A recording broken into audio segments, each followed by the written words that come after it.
Vous est-il déjà arrivé de fermer un livre et de vous dire « Mince, je suis sûr que j'ai raté quelque chose ?»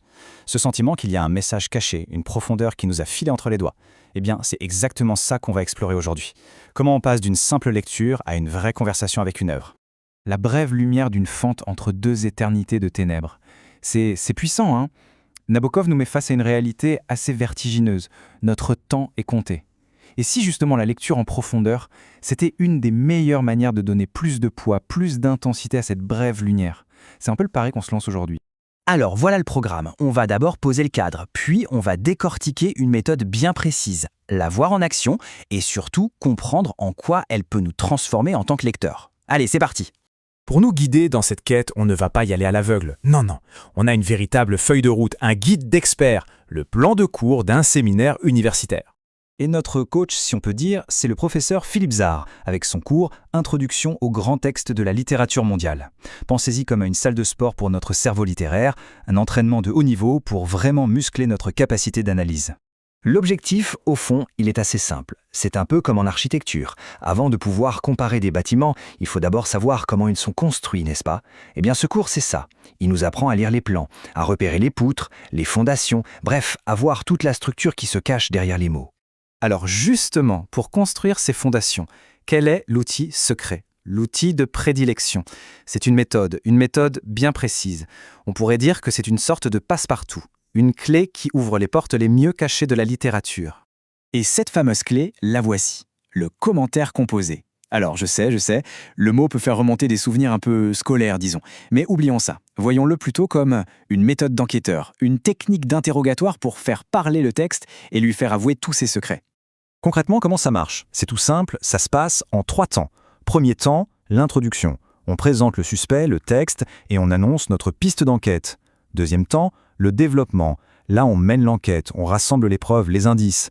Et enfin, troisième temps, la conclusion. On boucle l'affaire. C'est une progression super logique pour construire une interprétation qui tient la route. Bon, la théorie, c'est une chose, mais voyons un peu ce que ça donne en pratique. Comment cette méthode prend vie quand on l'applique à de vraies œuvres littéraires? Prenons un concept comme la mise en abîme. C'est cette idée fascinante d'une œuvre qui se réfléchit elle-même, un peu comme un miroir dans un miroir. Franchement, sans une méthode pour la repérer, cette subtilité, elle passe complètement inaperçue. Et c'est là que notre outil d'enquête se transforme en un véritable radar à trésors. Et cette technique, on la voit magnifiquement à l'œuvre chez un auteur comme Italo Calvino. Son roman, c'est un vrai terrain de jeu où il s'amuse à réfléchir sur la littérature elle-même. Le commentaire composé, en fait, il nous donne les règles de ce jeu. Il nous permet de comprendre les stratégies de l'auteur et, mieux encore, d'y participer activement. Et là, attention, c'est peut-être le conseil le plus important de tous. L'erreur de débutant, c'est de se jeter sur les grands thèmes, l'amour, la mort, la trahison, et d'oublier de se demander comment l'auteur en parle. Le quoi sans le comment, c'est vraiment, mais alors vraiment, passer à côté de l'essentiel. Prenez Les souffrances du jeune Werther de Goethe par exemple. C'est facile de dire « Ok, Werther est triste ». Mais la vraie question, la question intéressante, c'est comment Goethe nous fait-il ressentir cette tristesse? Est-ce que c'est par le rythme des phrases qui devient haletant? Par le choix d'un mot plutôt qu'un autre? C'est en analysant ça qu'on passe de simple spectateur à véritable complice de l'émotion. Et c'est là vraiment que tout bascule. En se concentrant sur le comment, notre perspective change complètement. L'analyse, ce n'est plus juste le texte d'un côté et nous de l'autre. Non, ça devient l'analyse de la relation entre le texte et nous, les lecteurs. Notre rôle tout à coup devient central. Et Calvino, lui, il pousse cette idée à son paroxysme. Dans son roman incroyable, Si une nuit d'hiver, un voyageur, le héros, c'est la personne qui lit, c'est nous. Ce n'est plus un livre qu'on lit, c'est un livre qui nous lit. C'est assez fou, non? Et là, cette diapo, elle résume tout. D'un côté, on a une lecture presque électronique, mécanique, froide, une lecture qui transforme la littérature en une simple liste de données.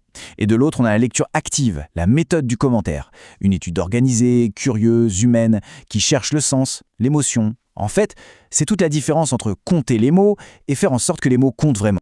Et tout ça, ça nous amène à une conclusion assez profonde finalement. Cette approche de la lecture, elle nous fait changer de statut. On n'est plus un simple consommateur d'histoire, on devient co-créateur de l'œuvre. Cette citation du cours, elle le dit à merveille. Pour un auteur comme Calvino, la création littéraire, ça ne s'arrête pas au moment où l'écrivain pose son stylo. Non. L'œuvre, elle ne trouve son achèvement, elle ne devient complète que grâce à l'intervention du lecteur. Lire, au fond, c'est terminer le travail de l'auteur. Du coup, la question finale, elle est pour tout le monde. Si lire, c'est créer, Alors quel sera le prochain livre qui ne sera pas simplement lu, mais réécrit en quelque sorte, par un nouveau regard? Quelle œuvre, sur une étagère, attend une intervention pour être enfin complète? La bibliothèque est un terrain de jeu qui n'attend que nous.